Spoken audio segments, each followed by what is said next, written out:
Hindi tayo sa bukid. Umuulan, naligo tayo sa ulan. Naligo tayo sa ulan. Nagsundo tayo kay Princess, eh wala. Masama rin naman tayo. Naligo na tayo sa ulan.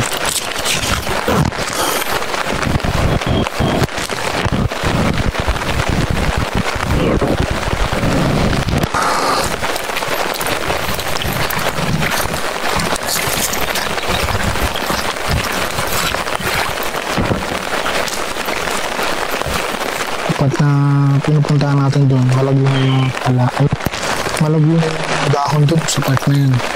Pinupuntahan natin. Dapat na pumunta dyan pagkapon. Pag sunset kasi, ang ganda yung ilaw dito pag sunset. Grabe, ang ganda ng mangga. Puno ng mangga. Ang ganda ng kulay ng puno ng mangga. Green, parang dark to light green. May bunga na yung part dito.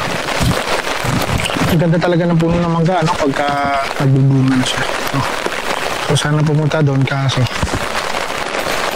subukan natin mangingi ng mangga dito. Ang tao po tayo, magpaalam tayo. Pwede kaya. Ang baba ng manggo. Ang baba ng puno ng mangga. Sige, kapalan natin yung mukha natin. Hingi tayo ng ng mangga. Ay, mga ito. Ano nyo guys, oh. Ganda naman doon. Hingi tayo. Tayo natin mga hingi.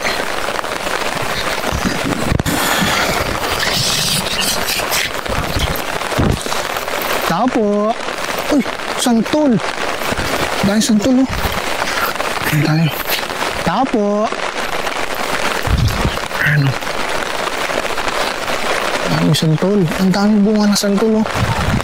Hinog na to, oh. Ayan, oh. Hingi lang po ako ng santol tayo. Ilang piraso lang po. Santol. Bunga po na santol. Okay lang po tayo. Tsaka ilang pirasong mangga lang po. Lagay ko po dito. Salamat po tayo. Thank you po. Our hearts beat to the city streets. We began to feel the fire. We rise like tall buildings as the chemicals they take us higher. The night's young. Ayun, oh. Ito yung santol, oh. Ito yung tinatawag natin na low-hanging fruits. Ang baba lang, makakaabot mo siya. Diba? So, ibig sabihin ng low-hanging fruits, alam ba, sa buhay natin, maraming talent na binigay sa atin si Lord. Maraming gifts sa kahit anong aspeto, pagdodrawing, sa social media, sa business. Minsan magsimula tayo sa maliit na bagay, ano yung skills na meron ka, ano yung kakayanan mo na meron ka ngayon, doon ka magsimula. So may iba kasi diba, yung puno ng santol, yung bunga niyan, hindi mo maabot eh. So ganoon din tayo sa buhay natin minsan. Naghihintay tayo ng mga bagay na konkretong malaki para makapagsimula. Pero di mo alam, minsan yung maliit na bagay nasa sayo, doon ka magsisimula. Kaya tinawag siya ng low-hanging fruits. Abot kamay mo na. So, diba? Ito yung natawag natin. Santol. Ayan po, tingnan mo. Diba? Matuwa. Oh. Abot kamay.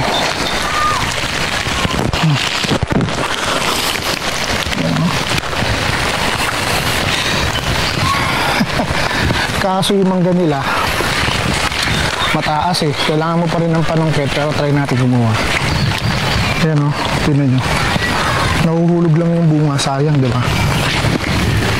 Ay, mga mangga, ang baba lang. So, lagay natin ito.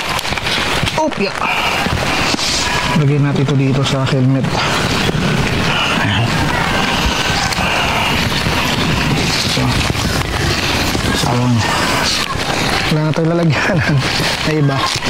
Sayang. Yan o, ang baba o. Yan, ang baba lang. Diba?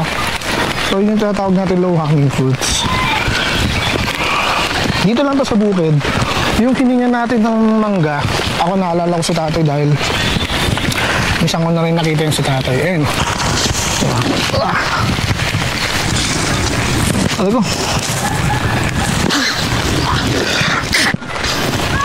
Bay, antik. Ang daming antik. Pumasok sa ilong ko. Ako.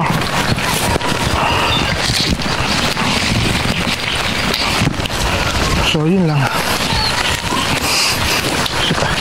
Kawi-kawi. Wait lang, di ka. Naku, mga boy. Kawi-kawi. Tay, maraming salamat po. Ayun, ang baba lang. Ganun lang. Ganun lang kasimple. Nagiging mangga ka na. Yung tulad nun, diba? Dun sa part na yun, sinusukit pa nila. Diba? Ito naman, abot kami muna yung bunga. Ayun, no?